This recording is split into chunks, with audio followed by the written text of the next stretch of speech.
Let's go Mets. Let's go Mets. Let's go Mets.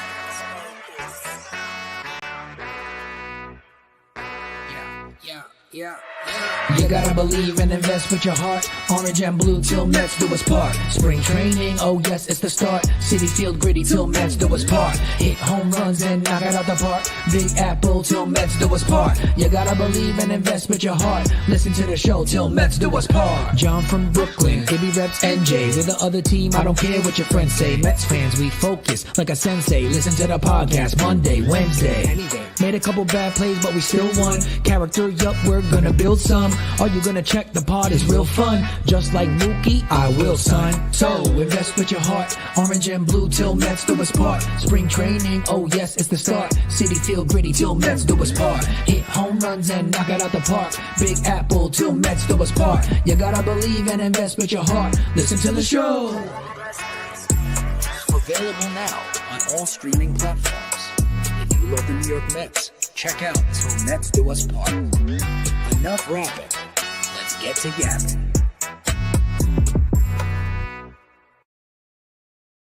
Yo, what's going on, everybody? Welcome into another episode of Til Mets Do Us Part. We are live on YouTube. Tried to be live on Twitter or X, but I don't know what's going on with that. I thought I resolved everything. So that is a frustrating way to start this show. But either way, we are coming to you folks who are watching us live on YouTube, courtesy of the Brella Sports Network. As always, shout out to Independent Safes. Shout out to our friends over at MANSCAPED. Plenty of stuff to talk about, but unfortunately, I have some bad news. We were excited. We moved things around today to have Will Salmon of The Athletic on the show. If you guys follow Will, you guys know how fantastic of a job he does. For my money, he is the best on the Mets beat, period, full stop. And it's not just because he's been a friend of this show, and this would have been, I think, the third or fourth time that he's on this show. But it's just true. I think that Will is top tier. Everything that he does is just, he's always on point. He doesn't waste his time with dumb jokes. He doesn't, kind of mess around too much. He just covers the Mets, and he is good at it.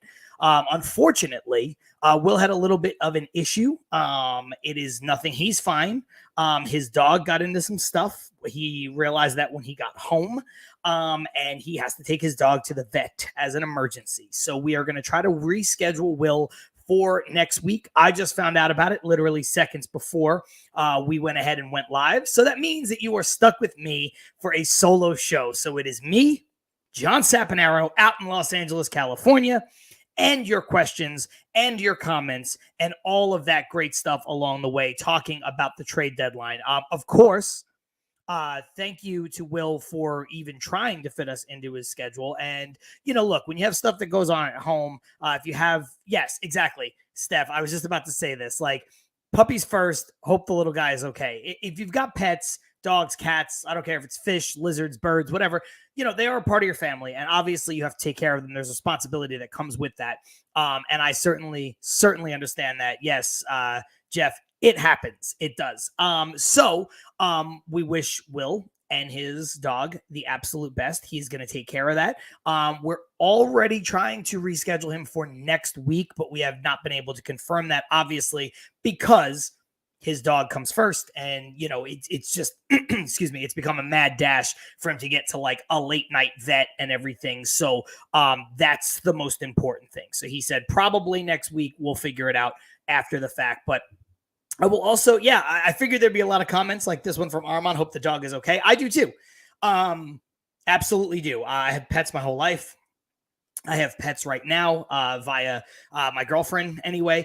And so, I know what it's like. You got to make sure that you're doing the best by your pets. So anyway, let's talk about our New York Mets. Mets lose a game today, 8-3. Severino absolutely does not have it. Nothing at all. They bring in Tyler McGill. He gives them a couple innings, which helps save the rest of the bullpen, which is important because the Mets have a 10-game road trip coming up through like a million different cities. They've got a makeup game with the St. Louis Cardinals mixed in there. They come out here to Southern California. They go to Anaheim. Anaheim is a terrible team, so that should be hopefully something the Mets can handle. Maybe fatten up a little bit, dare I say that. They've got a quick one-game makeup with St. Louis. Then they go to Colorado, which is another team that is absolutely terrible, before going out to Seattle to take on a team that is very, very, very much in the thick of things. So it's going to be a tough road trip because they kind of bounce back and forth. West Coast, Central Time, Mountain Time, West Coast time before a long flight. And I've done it a bunch, a long flight from Seattle back to New York. So yes, Jeff, not one game in the Eastern time zone. That means late evenings, unless you're me and you live out here. It's a little easier, but I don't want to sit here and say, because people are going to be like, you're just rubbing it in. Look, I don't like it either. Like, I've gotten used to watching the games kind of at, 4 o'clock. And I like today, like I had breakfast and then I watched the game at 10 a.m. Like I've gotten used to that. So it is weird, even when I have to do it like quote unquote later, what would be a regular time for a baseball game. The good thing is Anaheim starts early. That's always been a thing that Anaheim has done over the last couple of years. So I think some of those games are 6:38 start time locally. So 9:38, which, look, I mean, it does save you with the pace of play initiatives and how quickly some of these games go by. It does save you, about a half an hour, a little bit over a half an hour. Instead of that game starting at 10:10 or 10:15, maybe even 10:05, okay, it's starting at, 9:38. So that's good. Yeah, Douglas, we'll talk about this. We'll talk about this in a little bit. I think playing terrible teams always scares me. It's like they play down to the competition. Yes, but at the same time, Stanley is spot on. The Angels and Rockies are beatable. I would say the Angels and Rockies are two of the worst three teams in the sport, right? You look at obviously what the White Sox are doing or not doing, and they are abysmal. So they're kind of the worst. But, these two teams are infinitely beatable. And Armand, to answer your question, will I go to one of the Angels-Mets games?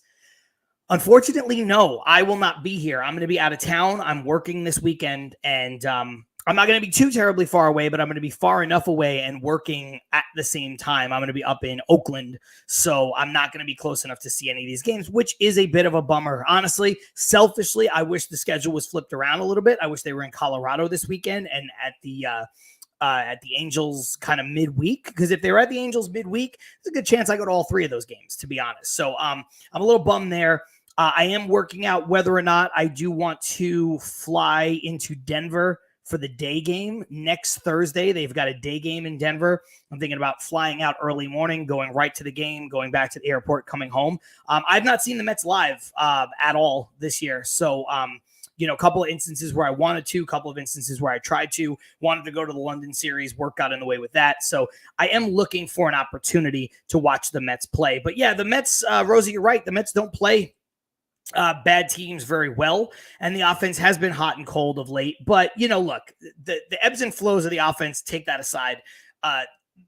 That's always going to happen. It's going to happen for the Mets. It's going to happen for any team. Offense is going to be boom or bust. The Mets have been much more boom than bust, which we're all happy about.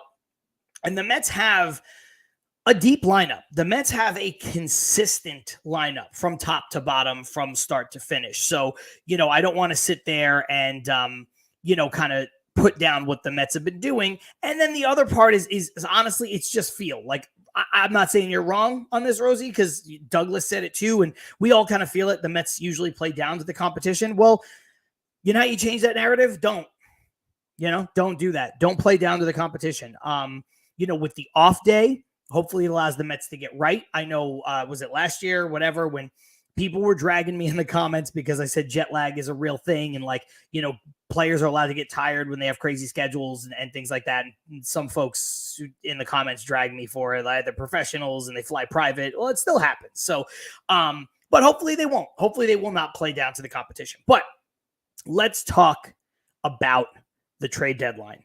It has come. It has gone. I think it was Paul. It was Paul Revere. I forgot who it was. Mr. Nobody. It was Mr. Nobody last week saying, could you believe that by the time we do this show again, the trade deadline will be over? And it's kind of shocking because it's the most obvious statement in the world, but it felt like you're just building up to the trade season. And then it's like, in the blink, it's over. A very active trade deadline around Major League Baseball. Tons of deals. but nothing really exciting. Yeah, Mr. Nobody, shout out. Yeah, that was you. It took me a minute to realize who it was, but yes, and here we are. Tons of deals happen all across Major League Baseball, but nobody super duper exciting. Maybe there's a couple people, like for my money, let's just say this.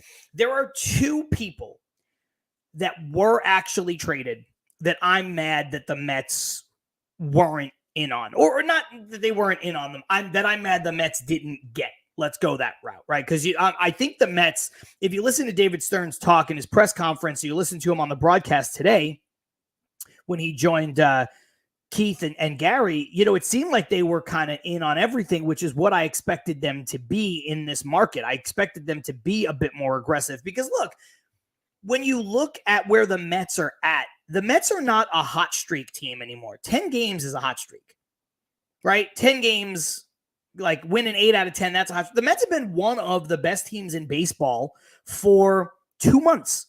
So I understood the rationale to be aggressive. And yeah, Douglas, I think Jazz was probably the biggest of the biggest names. And when Jazz was being floated out there earlier, maybe in like June, when the Mets were starting to really get going and Jeff McNeil was hitting 210, people were like, would you take Jazz? I'm like, I would take Jazz in a heartbeat. I would absolutely trade for Jazz. But he's the biggest guy. But, when things start to fall back and McNeil starts to produce and Iglesias is a contributor and they go out and they get Winker, we'll talk about Winker in a second. I don't think Jazz was really a fit. Maybe 2 months ago or a month and a half ago, he was a fit. Close to the deadline, it seemed like he was not a guy that you needed to bring on. But yes, Armand, you got it. Flaherty is one. Flaherty is one of the guys for sure. And the other guy is Urseg, the reliever from Oakland.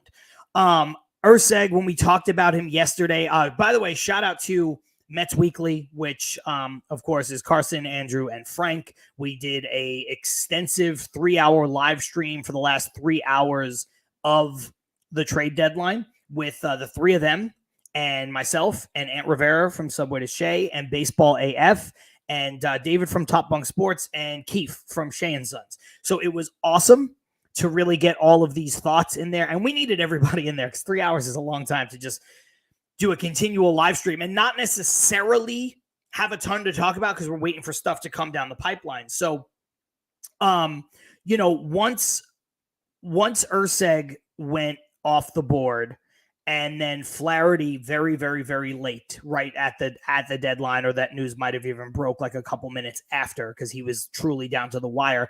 Those were the only two that bothered me. But Urseg a little less because the Mets got much better in the bullpen, right? Like the Mets go out and they get Maton a couple weeks ago. They get Stanek a couple days ago. And then they get Brazoban.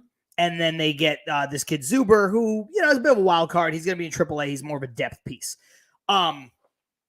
So you can't get mad, even though Urseg maybe has the best future, right? Super controllable, younger guy, all this stuff. They said on the Mets Weekly show yesterday, he's kind of like a nerd's dream, right? He's one of those guys that really, if you're into the advanced statistics, if you're into his baseball savant page and things like that, there's a lot to like about Urseg. But the Mets go out and they get a bunch of relievers and they remake their bullpen on the fly. Plus, let's not forget, Reed Garrett is coming back. Nunez is coming back. Sean Reed Foley is coming back. And you have Bryce Montez de Oca, who we all don't know what he is, but what we do know about him is he's got a live arm. The guy throws, 100 miles an hour. And I think sometimes it's just nice to have that kind of stuff in the bullpen, and we'll see. But you're getting three guys back who were three major contributors for you. I think Reed Garrett was overused. I think that's the understatement of all time. He was run into the ground, but he was great when he wasn't being overused. Nunez is probably one of, if not the biggest surprises of the season for the Mets, and he was terrific. And I think, honestly, he probably went into a little bit of a stretch where he was overused. And you can't say enough good things. I know he gets hurt a lot, but Sean Reed Foley was very good before he went out. So you're going to get those guys back, and then you add them to Stanek, Diaz, Maton, and Brazoban. And, all of a sudden now you have the makings of a very good bullpen. You turn your bullpen, and bullpen guys we know are fickle, but you turn your bullpen theoretically from a negative to a plus, to a strength. Yes, Jeff, thank you. hit the like button, please go ahead and do that. The one that bothered me is Flaherty.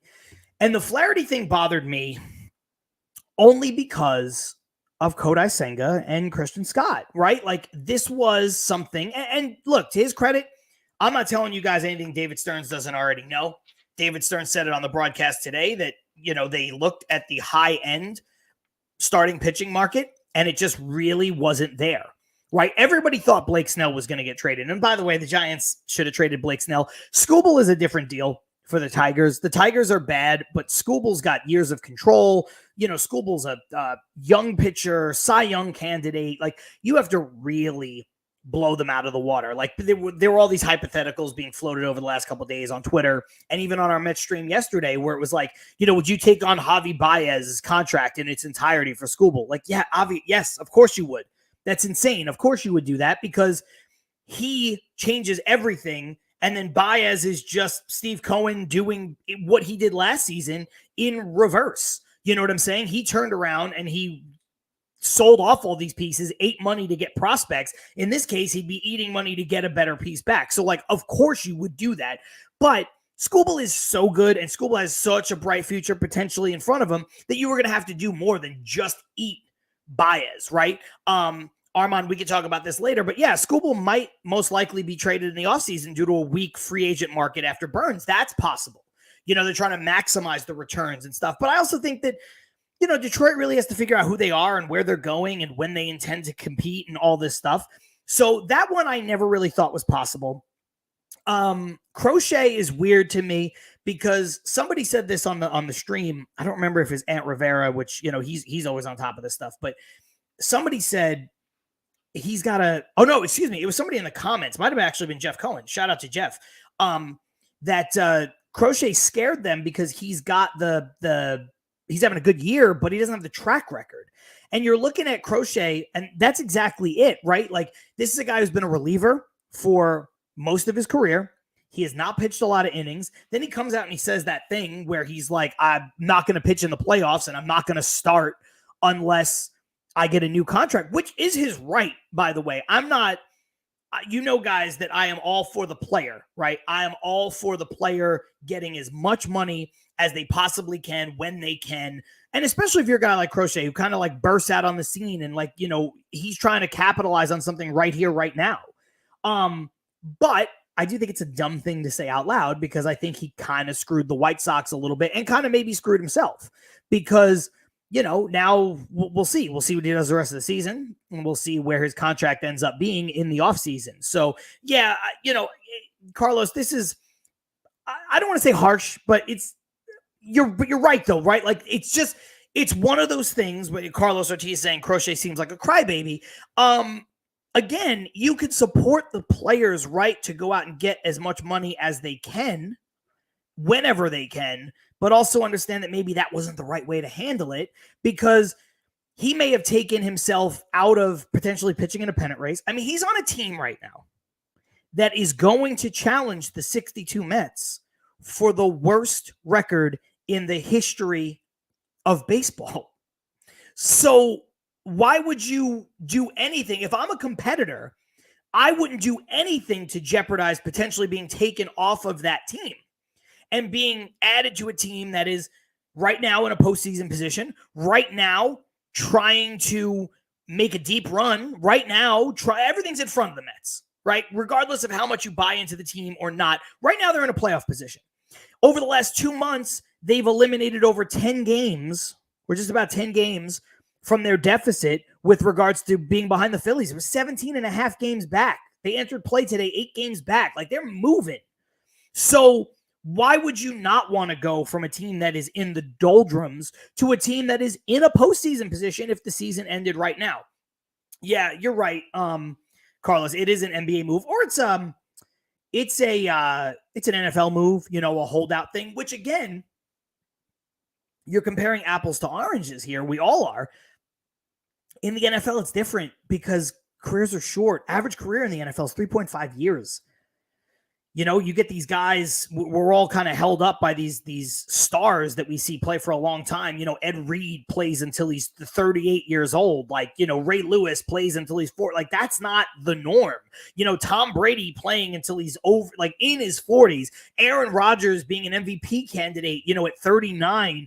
That's not the norm. Most people in the NFL, their average career is 3.5 years. So I get why guys want to hold out. Plus, you know, any sport career can end in a blink, but the NFL can truly end in a blink. So it's more of an NBA move. It's more of an NFL move. It's not something you see a lot in Major League Baseball. And I do think he hurt. I think it hurt him. I think it absolutely did. And yeah, Mr. Nobody, this brings me up to my next point. He was saying Jazz was pretty happy getting out of Miami.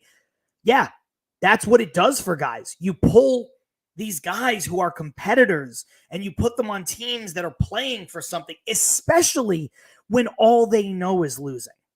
Like, you could say what you want about Jazz, and I think Jazz is a good player. I don't think he's a great player, but I think he's got a lot of tools, and I think he's fun, and he seems like a nice guy. You know, I know some of his swagger is going to rub people the wrong way. You guys know it doesn't bother me, but he played in Miami his whole career. You don't think he was happy to be on the Yankees? And they even talked about it, and this was my next point. They talked about it on the broadcast today. Gary Cohen made a point to say like how happy Brazoban was to be on the Mets and be in a pennant race. Well, you look at Brazoban, this is a guy who burst on the scene late. Now, look, he's got like 6 years of control left, but he's already 34 years old. You think that a guy who didn't come up until he was 32, he was a 32-year-old rookie, you think he wants to just sit there in obscurity and waste whatever fleeting time of his MLB career to be on the Miami Marlins, a rudderless ship? Of course he's happy to be here. Absolutely. And yeah, you know, Douglas, it's a great point, you know, comparing it to the NFL and everything else, like we were just talking about. Marginal players in the MLB can have a 10-year career. You know, forget about it. If you're a left-handed pitcher, my goodness, what about the guy behind me? Jesse Orosco. How long did Jesse Orosco pitch for? You know, at one point he was great, but then it was just like, man, I know the days of the situational lefty are gone, but Jesse Orosco was really, he was wringing out that washcloth, right? Trying to get every little bit out of it, but he could still get lefties out when he was older. So it didn't matter.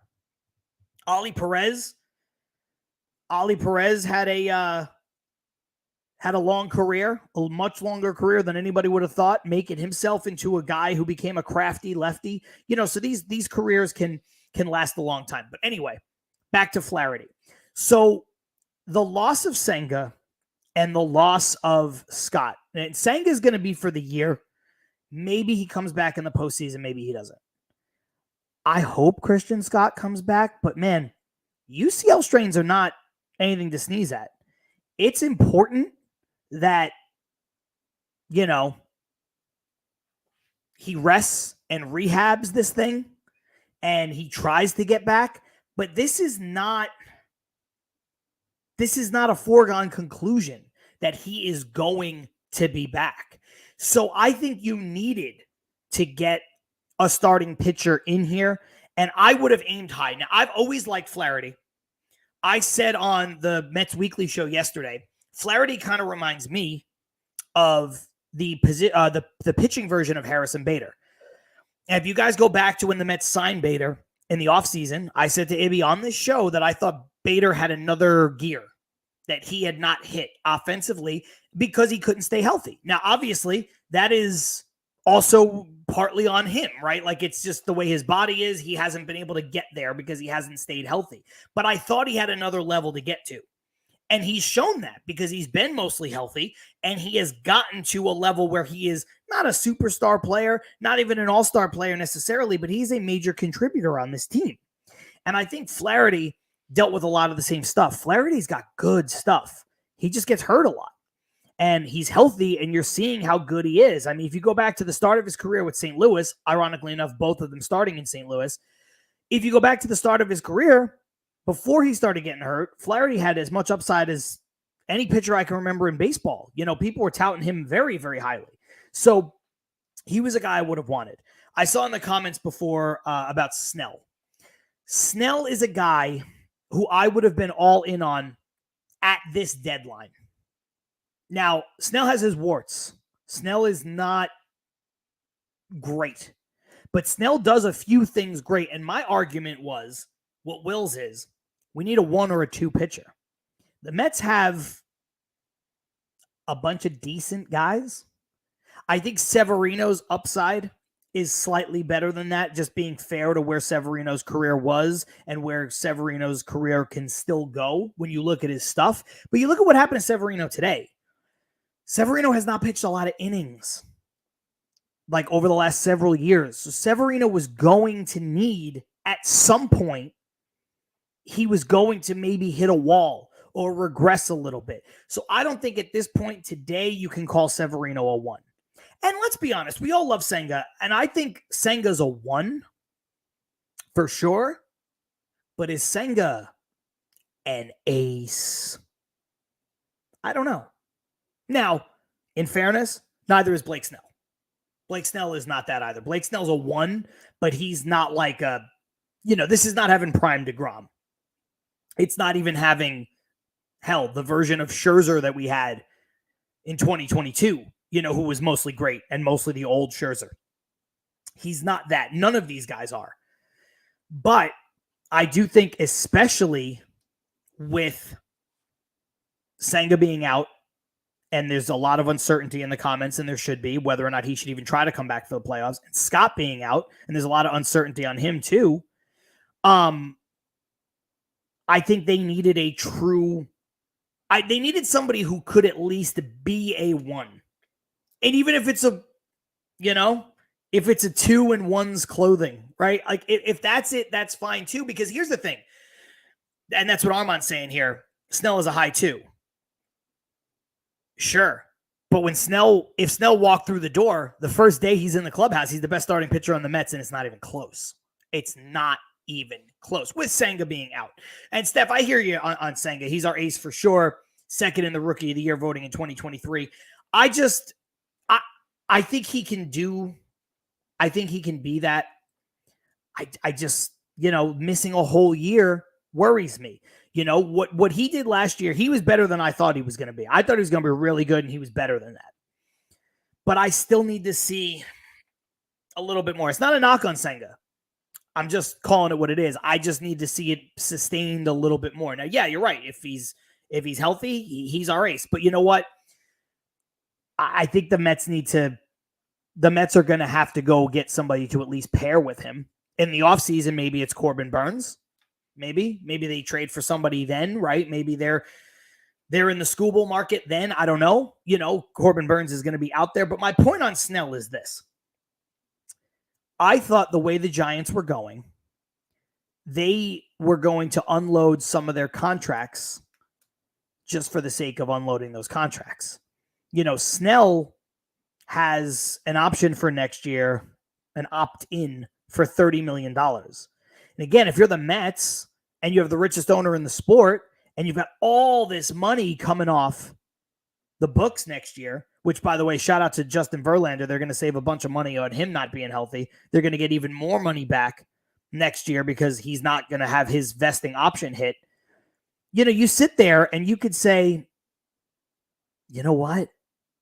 If I offer, and I'm sure they did, by the way, Stearns is smart as hell, smarter than me, and certainly more connected than me, any of you guys watching, because he's in it, right? Like, it's no disrespect to any of us, but he's doing it. So I'm sure he did his due diligence on this. But my thought was, when he was being rumored to be available, you just take on the whole contract. You tell San Francisco, look, we'll give you somebody, give you a player or two. We'll take the whole contract. And then if Snell opts in, fine. Snell opts out, fine. You're either on the hook for a very good pitcher. It's a lot of money, $30 million, but it's only 1 year. And there's no such thing as a bad 1-year deal, especially when you're in the position the Mets are in, where Senga will be coming off of an injury and a lost season. Scott might be coming off of an injury and a lost season. You're still not really sure what Scott is yet because he's so young. Quintana's a free agent. Minaya has the ability to opt out. He might. I don't know. I mean, the way pitching is getting paid now, I could see him opting out. Why wouldn't he? and Severino's a free agent. So you either have that money on the books, potentially, for Snell, but then you have a starter, one box is checked off, and it's a lot of money. I understand that, and it's probably more money than he's quote-unquote worth, but you have some certainty there. Or he opts out and you don't have to worry about it, and you just made a push this season. You just made a big-time push to help your rotation. I would have done that.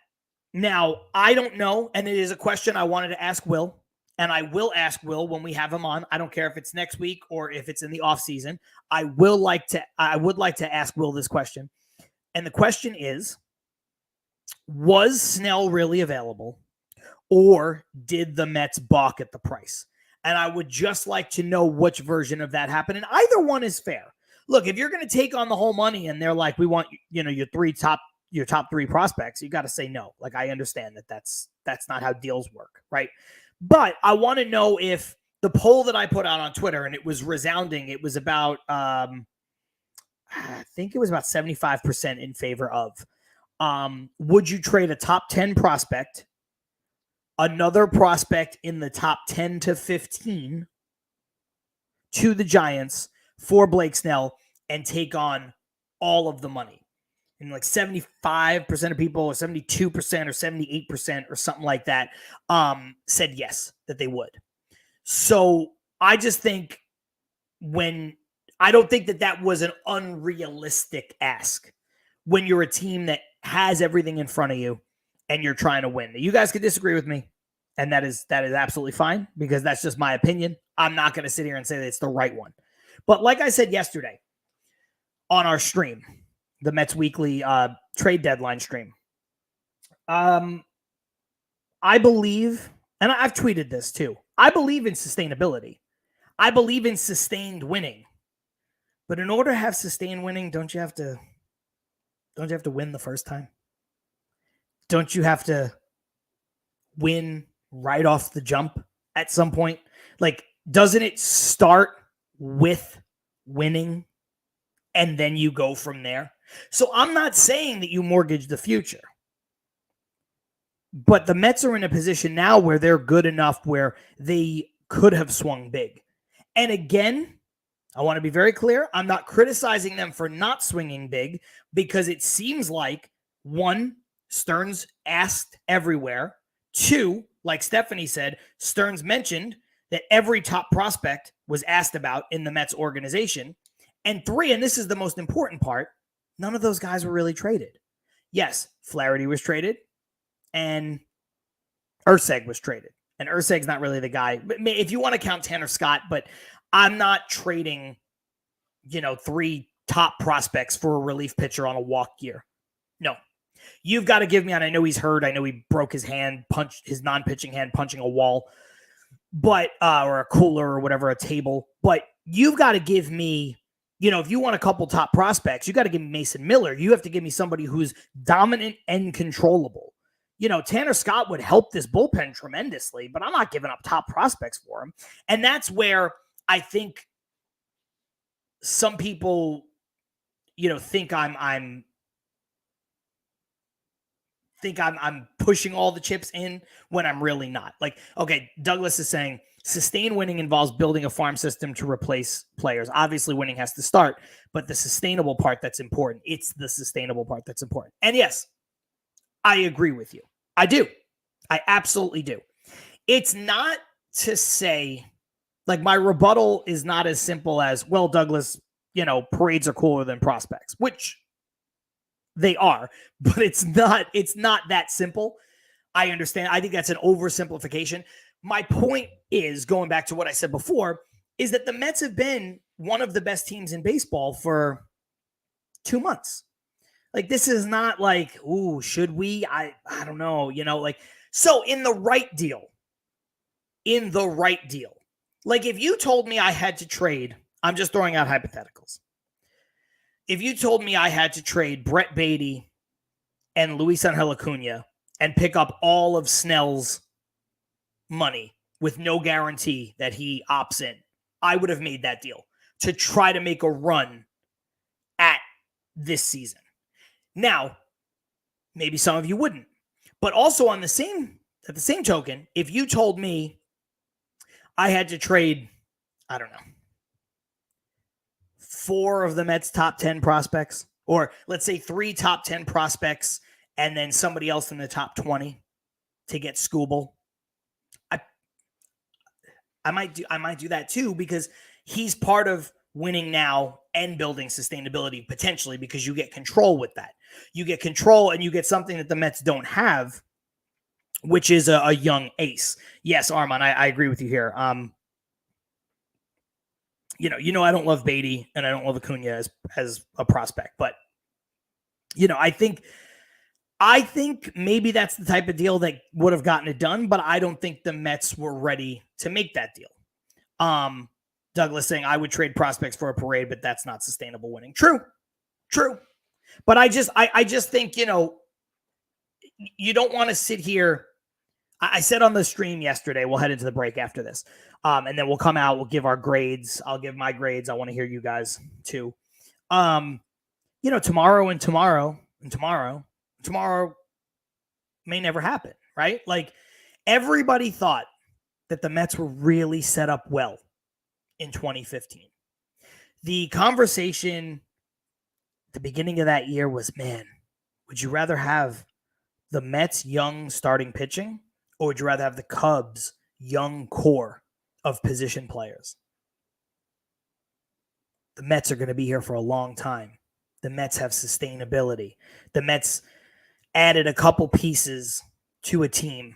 They had a little bit they had an older lineup, but they added pieces to it. They go out and they get Cespedes, and everything looks like it's all right in front of them. This pitching staff, dominant. 2015 was it. Now, granted, they took their shot. Didn't work. 2016 was okay. And then after that, bottom dropped out. Everybody got hurt. None of those pitchers are here. The grouping of DeGrom, Harvey, Syndergaard, Wheeler, and Matz pitched 5 through the rotation once. They were only healthy once. You even look at the Cubs. Sustainability. Well, it's better to do it with position players. They don't get hurt as often. They won a World Series. They started a dynasty? No.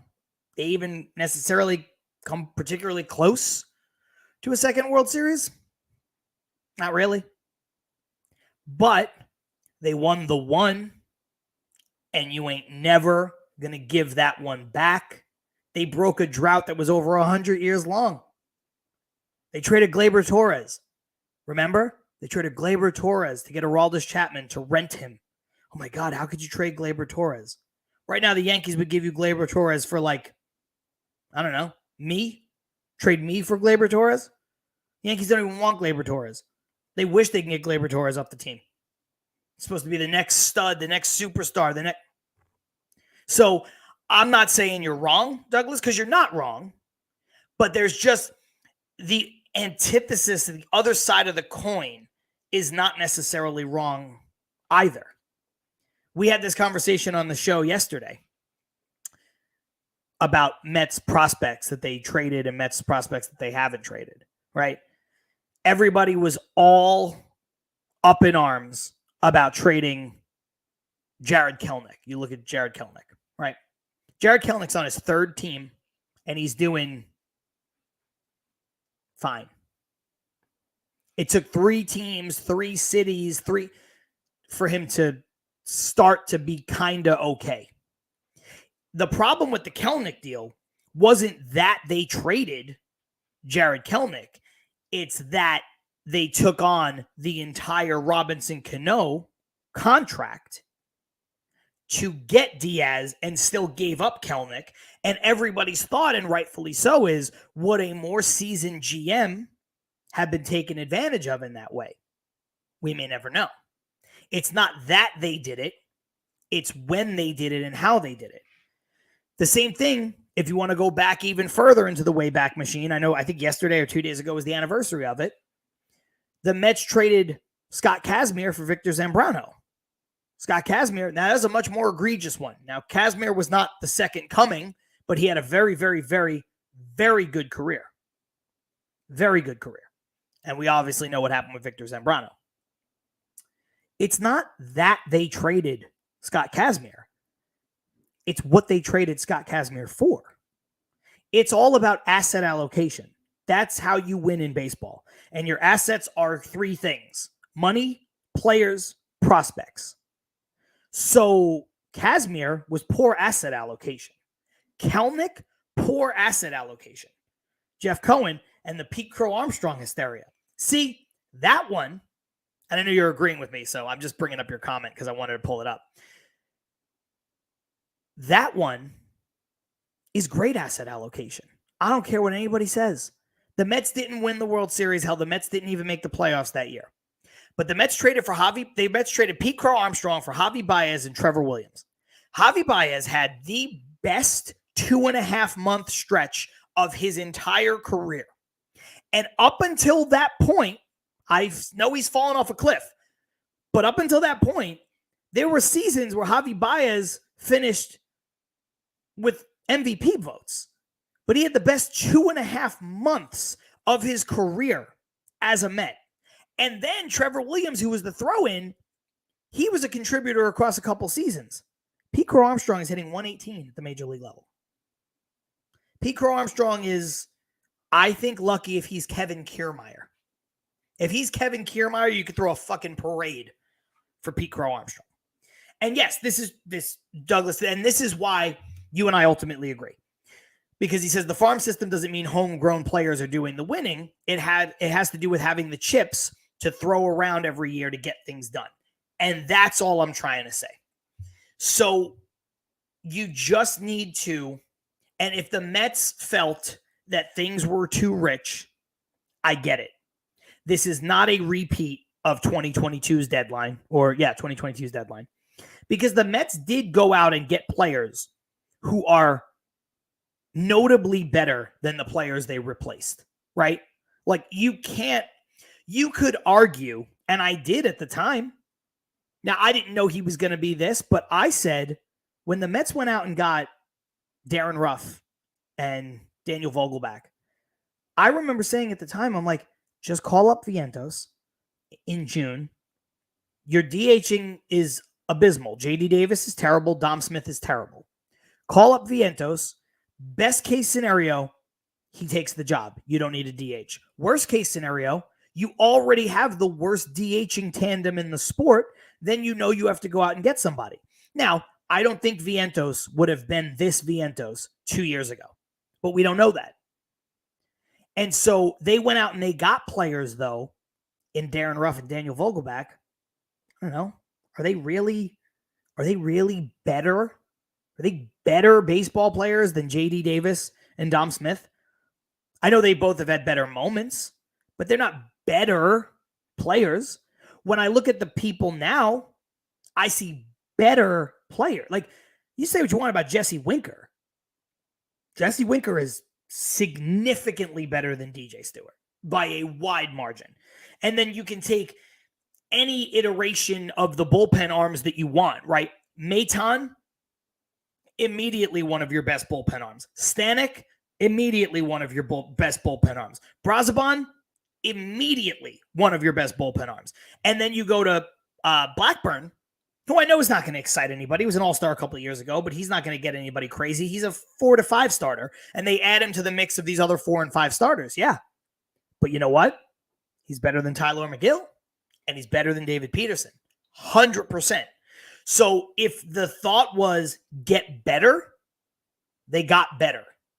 If the thought was raise the floor of this team, which isn't as sexy as raising the ceiling. Raising the ceiling is sexy. Raising the floor is not sexy. But raising the floor wins a lot of ball games. You know how I know? Look how bad the Mets were last year. What did David Stearns do in the offseason? Most of the moves he did raise the floor. Severino, low risk, high reward.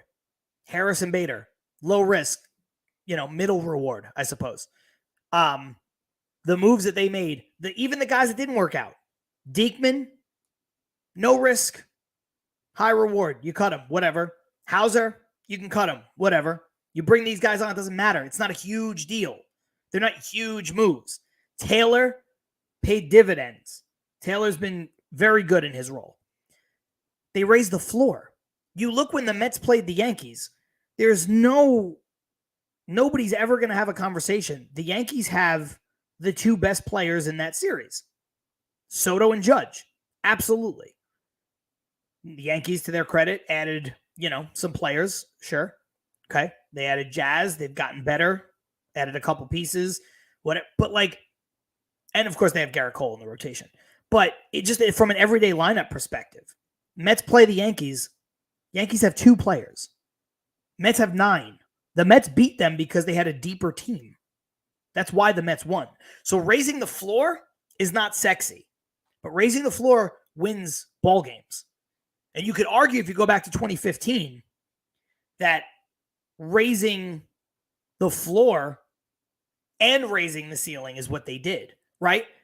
They raised the floor with Addison Reed and Tyler Clippard and Kelly Johnson and Juan Uribe.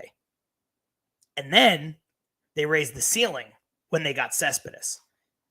And that's why I love this trade deadline, but I can't give it an A or an A plus because they raised the floor, but they didn't raise the ceiling. And I was just holding out hope. I wasn't so sure it was going to happen, but I was holding out hope that they would raise both the floor and the ceiling. And they didn't do that. And that's okay, because I think they're good enough to win, and I think it was a good deadline. But with that said, about 45 minutes in, let's head into the break. I already told you it's not an A or an A plus. We'll come out. We'll talk about the deadline moves. I'll tell you what my favorite one was. I'll tell you what the best acquisition was, and I will give you my grade. And then I want to hear the grades from you guys as well. So if you're in the comments, hit the like button, subscribe to the channel, do all of that fun stuff. If you're watching this and you're like, I don't want to sit through a break, don't worry. It is just 30 seconds. John Saponaro flying solo this week. Til Mets Do Us Part, live on YouTube, courtesy of the Brella Sports Network. I will be right back.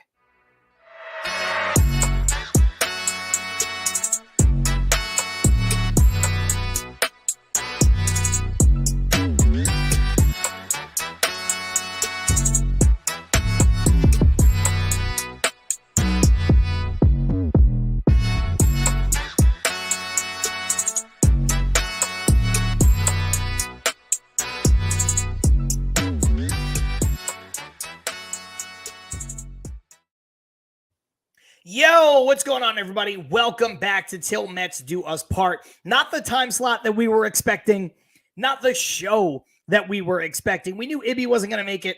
He's on vacation. Shout out to Ibby, by the way. Hope he's having a good time. I think he's somewhere down South Carolina, hanging out on some beach somewhere with his family. He works hard. His wife works hard. They got 2 kids. They deserve the break. So they're out there having a good time. Shout out to them. We knew he wasn't going to be here. I thought we were going to have a great conversation with Will Salmon. If you were here at the top of the show, Will had to cancel last minute. It's all good. It's not on him. He had a little mishap with his dog, and we wish his dog the best.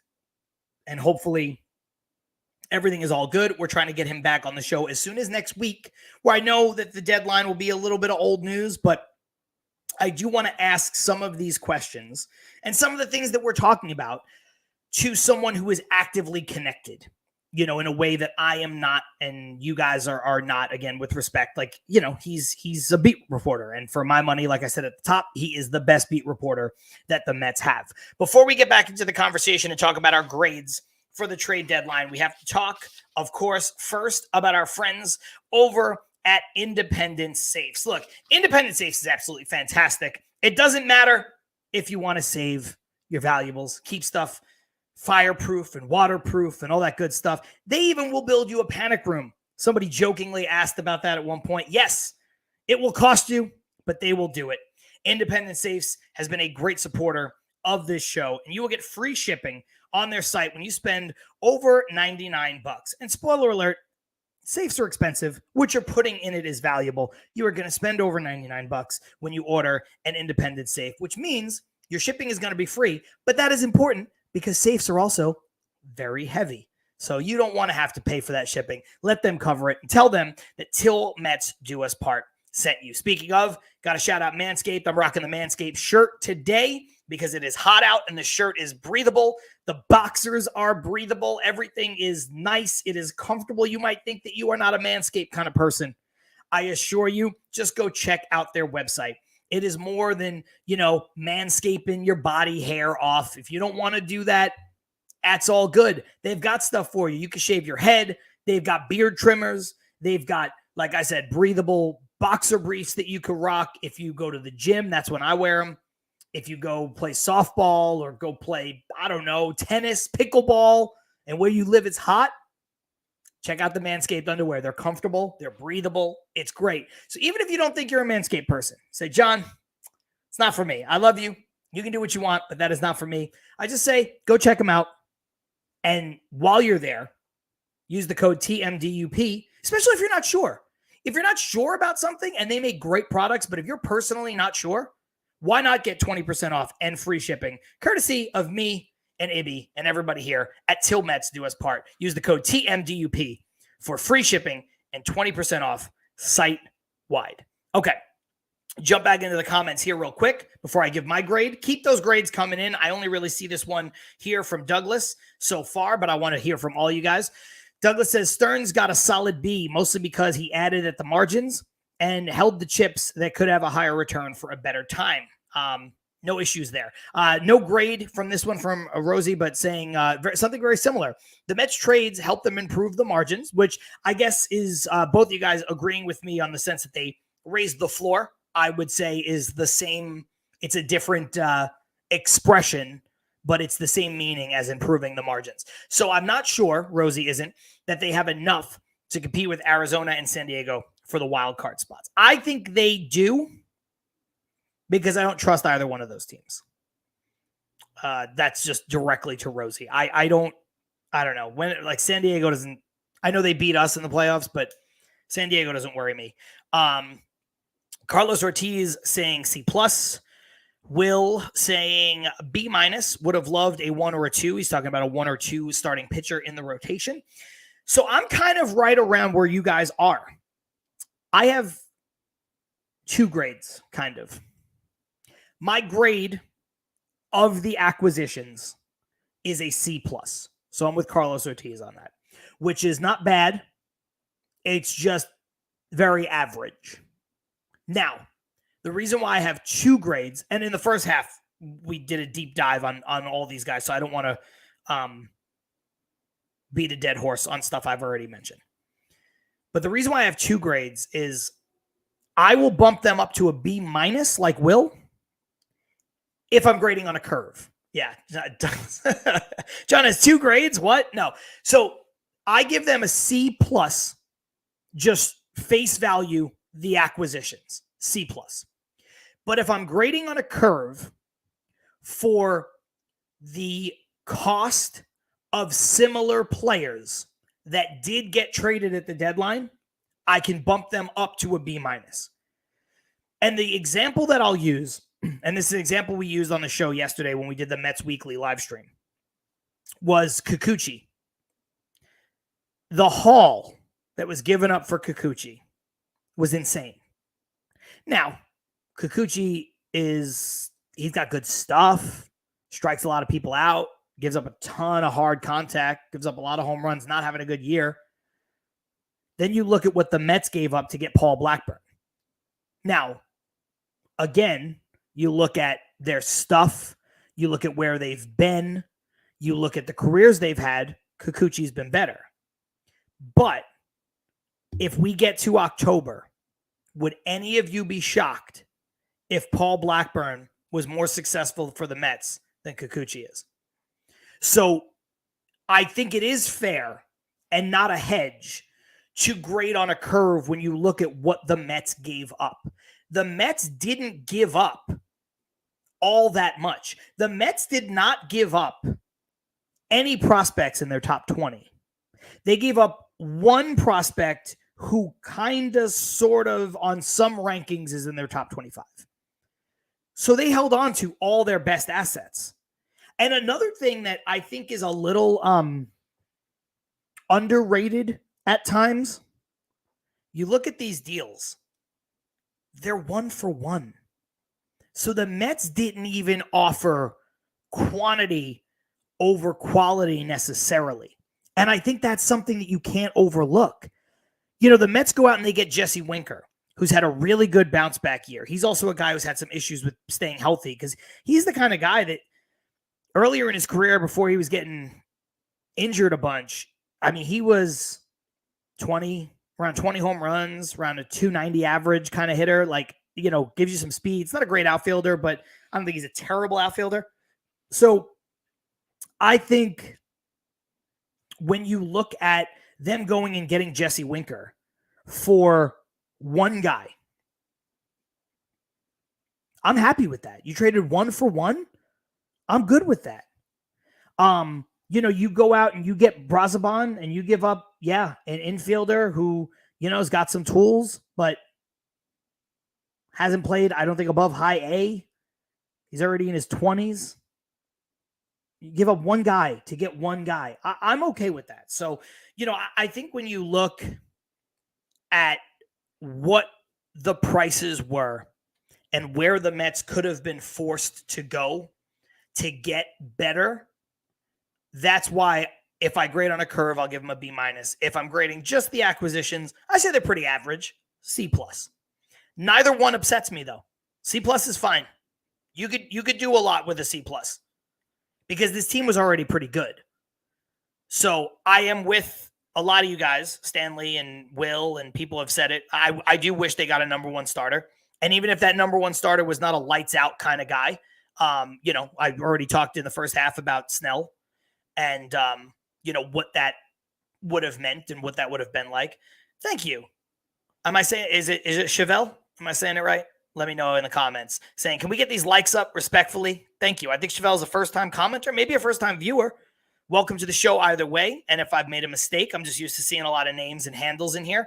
If I've made a mistake, welcome back to the show. It's a little bit of a different version of this show. We're significantly later than we normally are to accommodate a guest who then had a mishap and couldn't be here. And also, my partner's on vacation. So it's John Saponaro flying solo here. I'll jump back into the comments. Armand saying, my grade is C. Stearns went out, got pitching, which was needed. I would have liked a lefty for the pen or maybe another starter to pair with Blackburn and go to a 6-man rotation. That's fine. I don't think any of these grades that anybody has given so far is off base. Now, also, it's hard to argue with grades when they're all within the same range, right? Like everybody's at, I think, a C+ to a B. So if everybody's living in a C+, B-, C, B, like if you're living in that space, like I don't think anybody's saying anything egregious that anybody can argue with. So that's as good a take as any. Stanley agreeing that it's a B-. I don't know if he was agreeing with my B- on a curve or Will White's, which was just a flat out B-, but either way, all good. Mr. Nobody saying, last week, I said I would like 2, or I'd be happy with 2 bullpen arms. We got much more than that. No top prospects were used, so I give it a B. Again, fair. Absolutely fair. Thank you, Chevelle, for making sure I got your name right, and you think you've been here 6 or 7 times. Well, welcome back to the show, and thank you for getting those comments in. You want to keep that going? Absolutely do it. We got about, I'm not going to keep us here too long just because we started late. And also, it's hard to do a show solo because, no water breaks. You're just going, man, for an hour, just talking.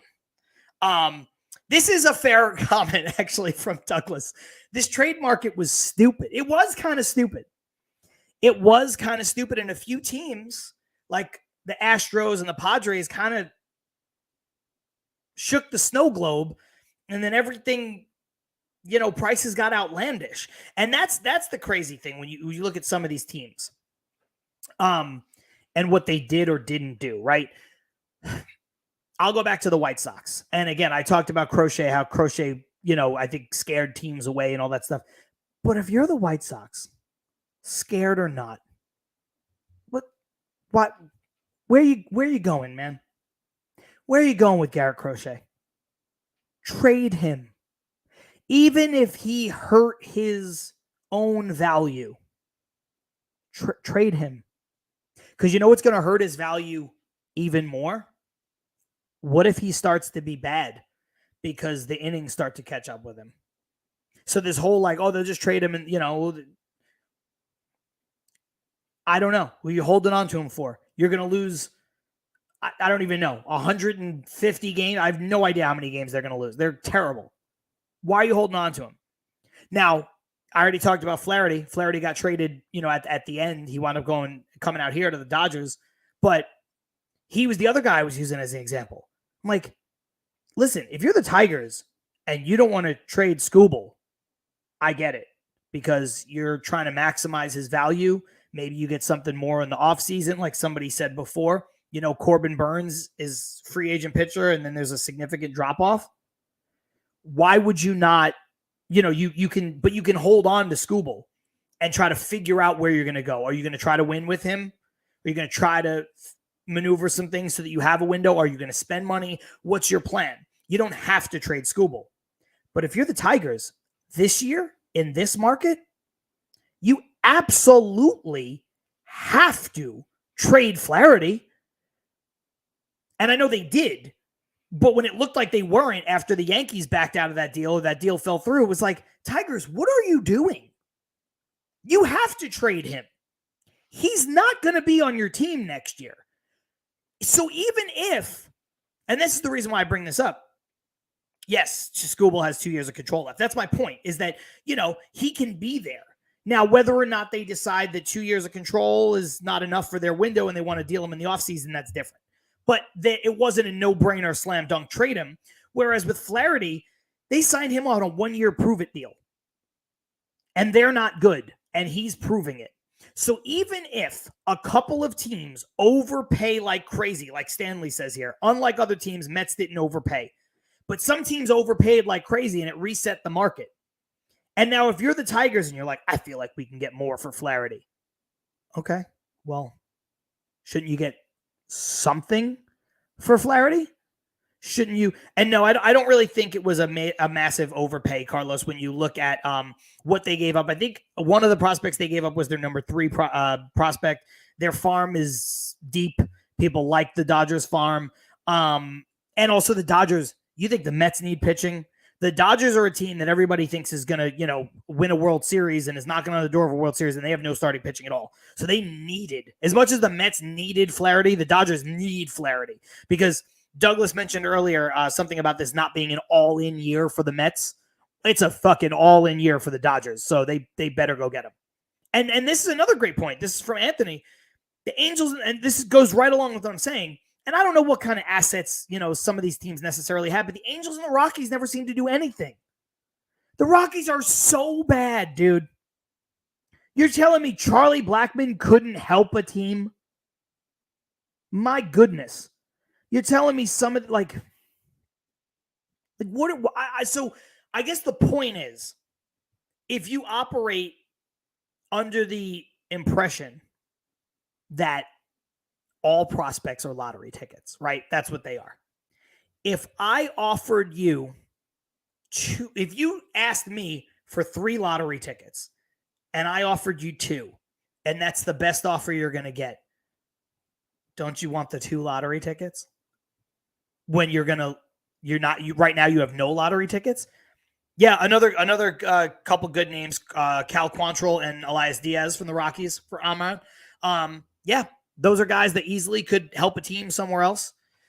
I know Quantrill was linked to the Mets a little bit. I actually like Blackburn a little bit better. Neither one is going to excite you, but I don't love Quantrill. Scares me a lot. That said, I think that it's hard. My favorite move that the Mets made is probably Jesse Winker, because it made so much sense, and we talked about it on the show for weeks and weeks and weeks. So my favorite move is probably Winker, just for the vibes, but also because he's a good ball player and he makes the Mets better in an area where they were sorely lacking. They had to get DJ Stewart off this team, and it makes sense to keep Gamel because Stewart has options and Gamel doesn't. I don't think Gamel's long for this world. I would have liked somebody else to go out and replace Gamel on the roster, but it doesn't seem like that option was there. Also, maybe there's a waiver wire guy or something, or maybe Jackie Bradley Jr., who's not going to excite you, but maybe he comes up, he still plays defense and he's got some power, and maybe he comes up and he's he takes Gamel's spot. I don't know. But I would have liked to get them both out of there. But be that as it may, Winker was just, he seemed so necessary for this team. But I also like the face turn for those of you who are wrestling fans. Like, he played the heel, but like in a fun way. He actually liked coming here and, just like kind of poking fans a little bit because fans poked at him. Like, there was never any malicious intent. This is not, obviously he's not the player that Chipper Jones was either, but he's also not the asshole that Chipper Jones is. And from all the things that I've heard and all the stories I've heard about Jesse Winker, I never met him, but people say he's a really good dude. So I think he fit the vibes, and I also think he fit the team. So he's probably my favorite. Douglas Barnes saying that Brazoban was his favorite. I think Brazoban is the best one. I'm only splitting those in two because I kind of want to have a couple different talking points here on, best, most surprising, whatever. But yeah, I like Brazoban. I think Brazoban has the chance to be the most impactful because the Mets needed an arm like that in their bullpen. So if he's your favorite, I got no issues there. Anthony saying Tyler Anderson would have been nice over Blackburn. Hard to argue with that, but also didn't get moved. So, because again, Angels, I think now he's starting. If I'm not mistaken, Tyler Anderson is scheduled to start for the Angels on Friday against Blackburn out here in Anaheim. So, and I think the most surprising acquisition is probably Blackburn, just because I didn't think, and none of us did, right? Scott gets hurt, Senga comes back, boom, Senga gets hurt. All of a sudden, they need a starting pitcher. And they got one. To Stearns' credit, they went out and they got one. So I just think any starter they would have acquired would have been the most surprising, because not, 4 days earlier, you didn't even think they necessarily needed to go out and get one. And then it was like, injury, fuck. So I think that's the surprising one. Yes. You know what? Douglas, look, we should talk about this now really quick. We should talk about Adam Ottavino, because the Mets have an Adam Ottavino problem. When I look at the Mets bullpen, right? So 26-man roster, 13 pitchers, 5 starters, right? 8 relievers. That's the math. Well, Diaz, he's going to be in your pen. Stanek's going to be in your pen. Maton's going to be in your pen. Brazoban's going to be in your pen. It's 4. Right now, might change. Right now, Buto's in your pen. 5. I already mentioned at the top of the show, 3 guys who are coming back. One of them, or 2 of them, based on their contributions this year alone, are 100% coming back to this team and being in the bullpen. And that is Reed Garrett, and he's close. Going to throw rehab assignment Saturday, and that might be it. He might be ready to go. The other one is Nunez, maybe a little bit further off, but Nunez is coming back. So now all of a sudden we're up to 7. We only got 1 spot left. Now, for those of you who love a lefty in the bullpen, I like to have the variety of having a lefty. For those of you who like a lefty in the bullpen, one of the young brothers, I know they're not brothers, but the young brothers, they're the lefties in the bullpen right now. So you could, 2 of those, one of those guys has to go. But then it comes down to one of the youngs, Ottavino, and Sean Reed Foley. Sean Reed Foley has options. Doesn't have to be Sean Reed Foley in the bullpen. But I don't know, man. I don't think it's Ottavino. Sean Reed Foley has been better than Adam Ottavino. And both of the youngs have been better than Adam Ottavino. Somebody check, by the way. I think Reed Foley has options. He might be out of options. Armand's really good at checking this quickly. I may have misspoken when I said Sean Reed Foley has options, which complicates this even further. Absolutely. But again, just looking at the numbers game, 8 pitchers in your bullpen: Diaz, Stanek, Maton, Buto, Brazoban, Reed Garrett, Nunez, All of those guys are going to be in the bullpen. The only change is whether or not you make Buto a starter, which I think they'd like to maybe do to save some innings later on. I think that's why they're keeping him stretched out. He's been a weapon in the bullpen, but they're getting bullpen reinforcements back. So I'm not going to be upset either way with Buto. We can talk about Buto in a second. It's just a numbers game. And yeah, you're right, Will. Bye-bye, Otto. And Douglas, hell yeah, Will. And this is true. This is why I painstakingly listed the people off. I know that's not the most riveting way to run a podcast, but the reason why I named everybody off is because so that you can plainly see, because I was looking at it while I was prepping for this show, and I was doing the math, and I was writing that, because, sometimes you kind of forget about a bullpen guy.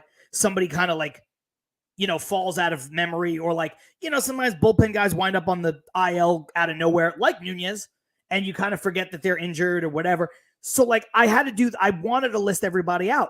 And when you list everybody out and you include the two youngs, to Carlos's point, everybody is better than Ottavino.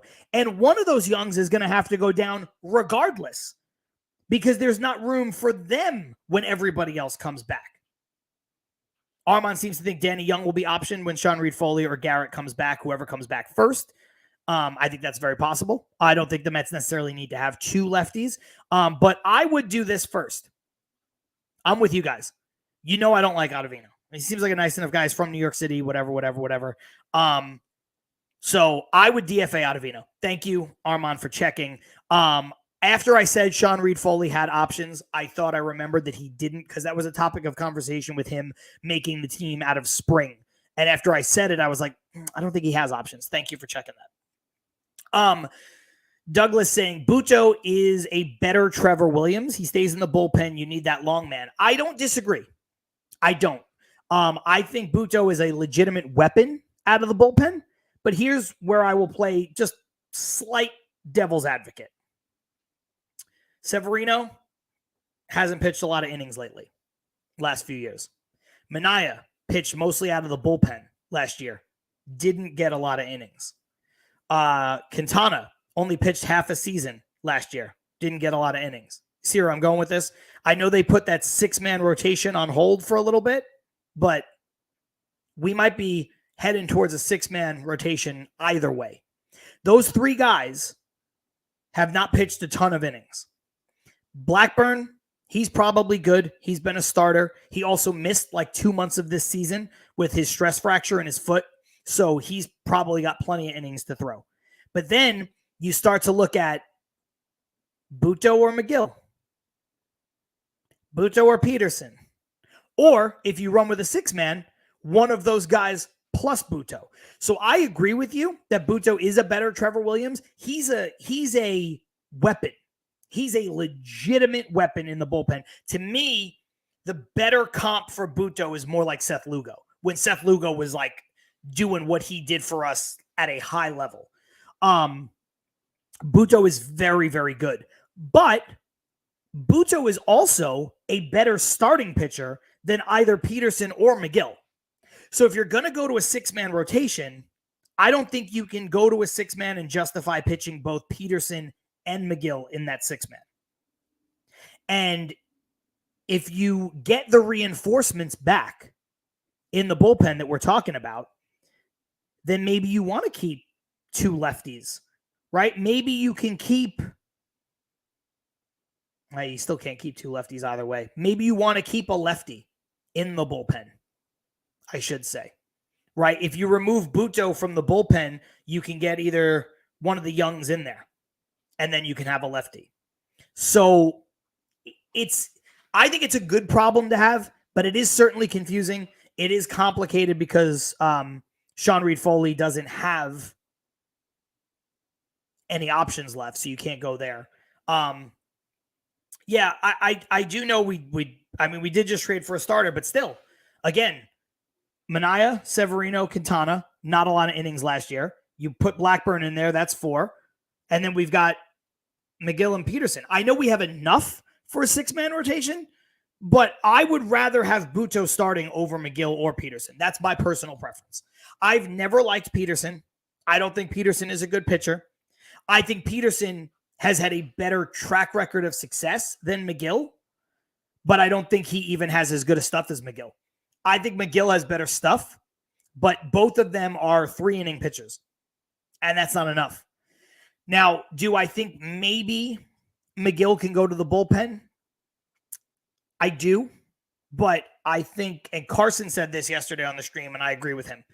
I think, and Carlos saying, I don't want McGill to be in the bullpen either. Here's the thing with McGill in the bullpen. I think McGill can be a weapon in the bullpen. John Manconi said it on this show. Carlos Mendoza said it on the pregame, because he might get his fastball up to 100 miles an hour. And he has a lot of weapons, so he can maybe focus on just being like a 2.5 pitch pitcher in a short stint reliever, a 1-inning guy. Go in there, air it out, throw 100 miles an hour, throw a wipeout breaking ball, mix in a changeup, and maybe he's a legitimate setup guy. But, and this is the big but, do I think that's possible? Yes. Can you do that with 50 games left when he's never really been used in that role? He's been used in the bullpen, but he's never really been used like that. You've got about 50 games left. You're trying to make a push for the playoffs. Can you afford to do that on the fly? I think no. So I would send McGill down to AAA, and I would have him do that in AAA. Exactly that. 1 inning, setup man, closer, I don't care. However he's going to get the most work so he can adjust. That's what I would do. 1 inning in AAA, absolutely firing darts. And see, and look, if he does it well for 3 weeks and you want to call him back up and try him at the major league level, fine. You can't just put him in the bullpen now at the major league level and say, go do that. It's not fair to him. And he's probably not going to succeed at it. So as much as I think that Buto is a better option to start, it's not as simple as just saying, well, Buto's on the roster, McGill's on the roster, put McGill in the bullpen, put Buto in the starting rotation. It's not that simple. You can't do that. But I do think that for McGill to have any chance to stay with the Mets, and honestly, at this point, any chance at a major league career, he's a relief pitcher. Jump back into the comments really quick. Daniel saying, does Scott go to the bullpen? He's good for about 3 innings, and then he crumbles. Look, couple things. Douglas might be right here in your response, in his response to Daniel, that they may just shut him down for the year. I think that's possible. The other thing is, Scott is still on the ascent. Scott is a young pitcher. He does go 3 innings, and I wouldn't say crumbles, but he does have a stamina issue. I would say McGill goes 3 innings and crumbles, right? But Scott is still on the come up. We don't know exactly what Scott is yet. We know what McGill is. So, and then the other thing is, and this is the most important part about trying to put Scott in the bullpen, you protect his innings, yes. Do you protect his arm? Because you don't know how these guys rebound. Some guys have a rubber arm and they're good, and they come out and they come out and they can pitch back-to-back days, and they can pitch 3 out of 4 days, and blah blah blah blah blah. But a guy coming off of a UCL issue, I don't know if I want to change his routine mid-season, put him in the bullpen.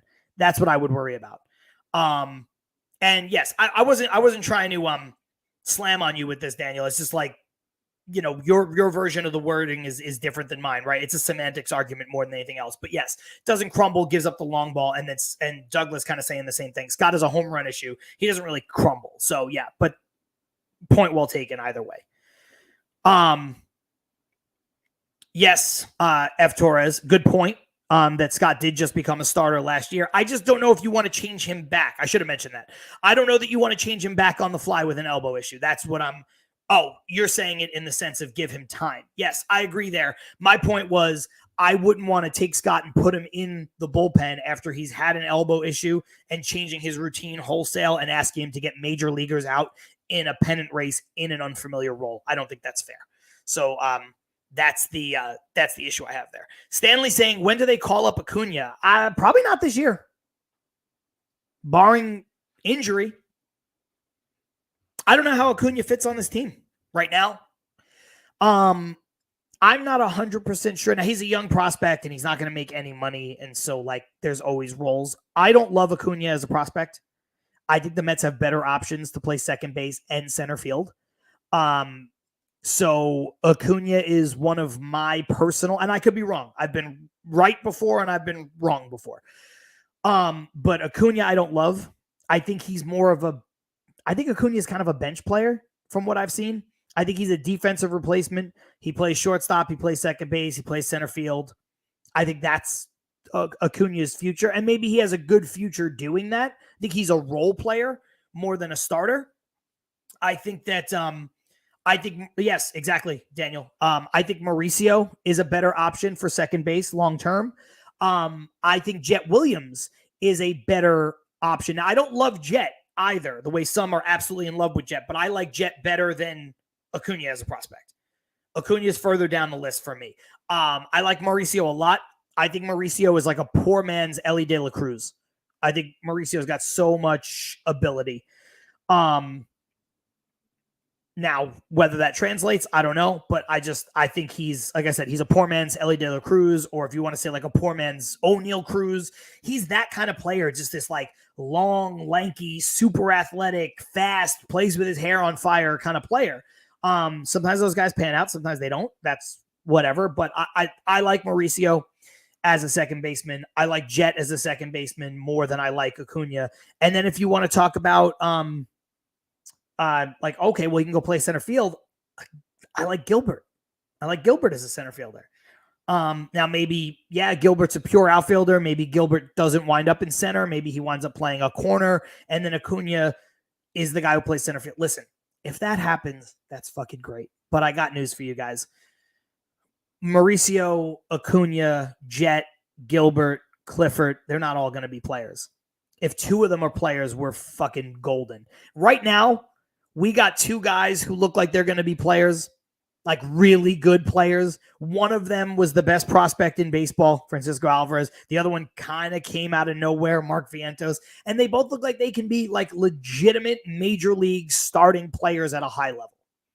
And I agree with you, Douglas, on this. Acuna lost his chance when McNeil pulled his head out of his ass. Absolutely. Because I know. I don't say this with like I'm in the know, like I have sources, but I think once I say it, you'll all agree. If Acuna was having a better year at AAA when Jeff McNeil was hitting 210, Acuna would have been called up. I don't think that's unfair to say, right? I think we can all agree.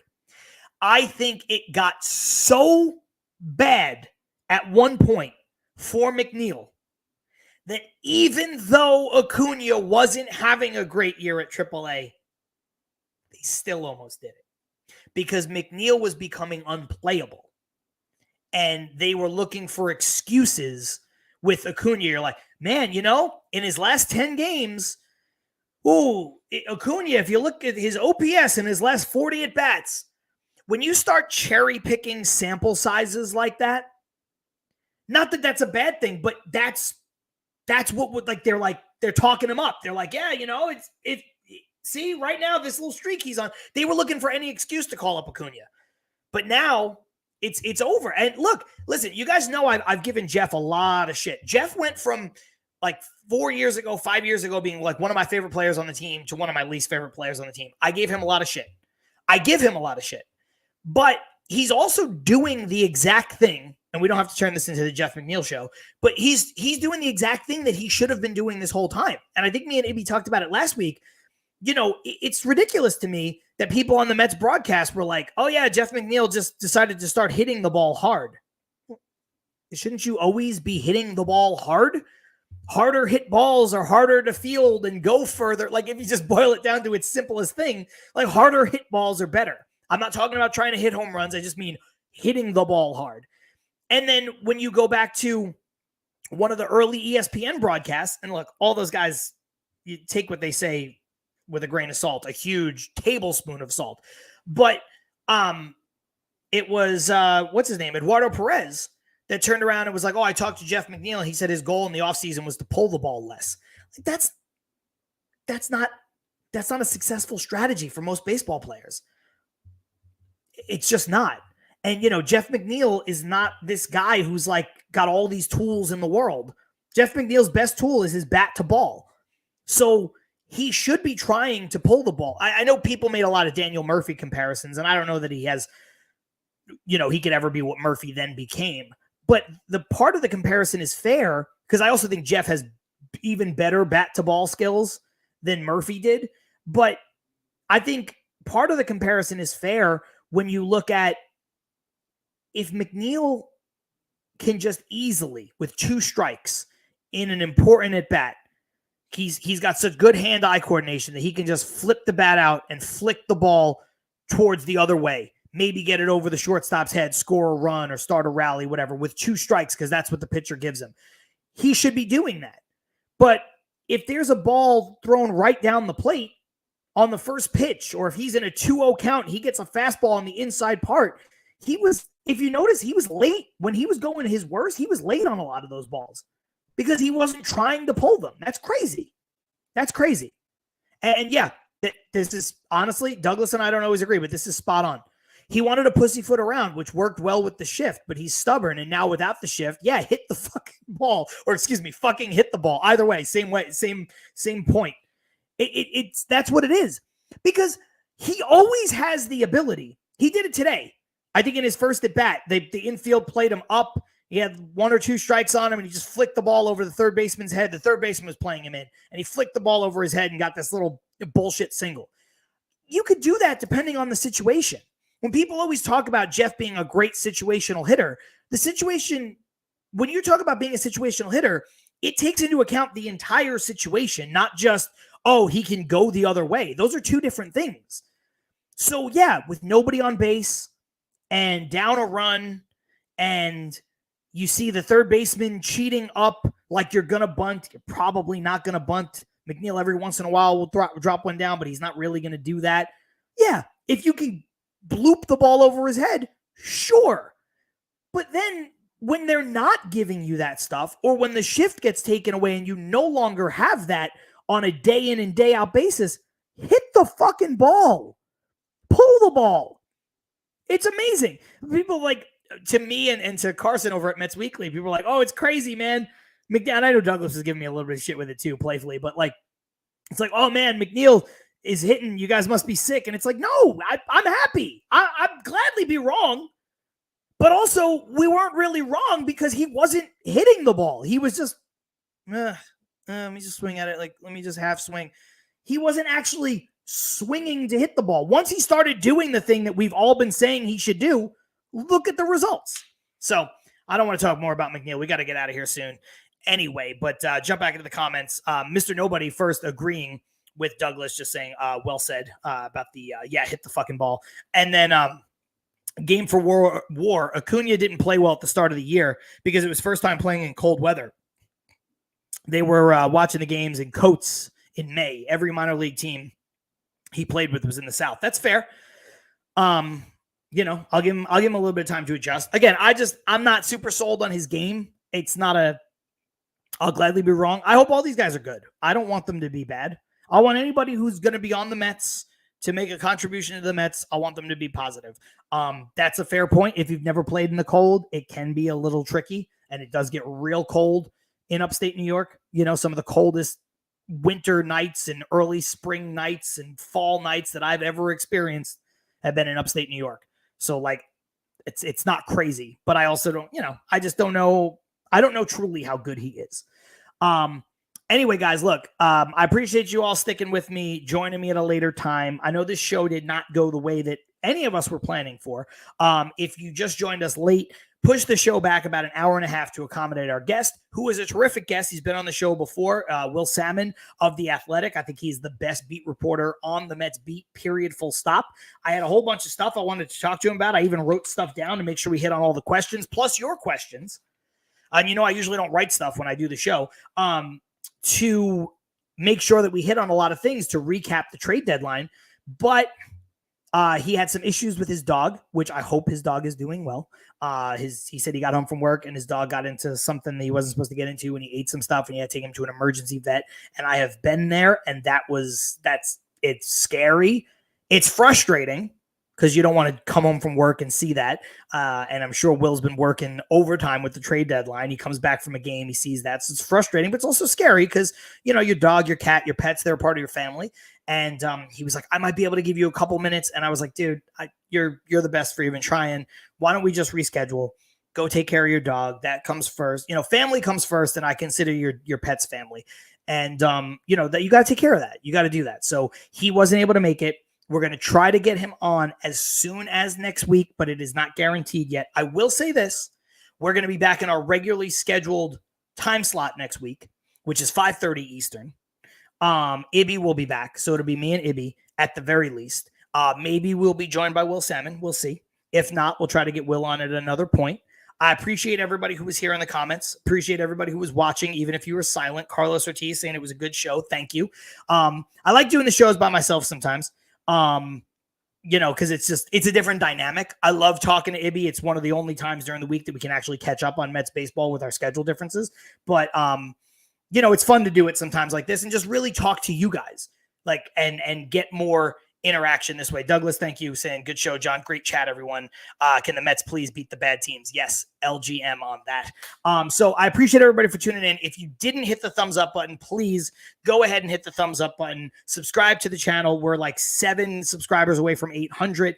I don't know why we're not live streaming on Twitter. There's some weird stuff going on with premium subscriptions, and we have a premium subscription and it's still not working. Hopefully we can resolve this by next week. I'm going to make it my personal mission to try to get that done so that we can be on YouTube and on Twitter so that we can get to as many Mets fans as possible, because a lot of people have taken to watching it on Twitter. So anyway, guys, thank you so much for tuning in. Shout out to Independent Safes. Don't forget about them. We got free shipping on orders over $99. And then, of course, we have our friends over at MANSCAPED. I'm rocking the shirt today. Where is it? There he is. You can't really see it. MANSCAPED. Use the code TMDUP at manscaped.com for 20% off and free shipping. And I appreciate it. Thank you, Armand. Great job, John. See you next week. Mr. Nobody. Get better, dog. Great show. Have a good one, everyone. LFGM. We will see you guys next week. Peace.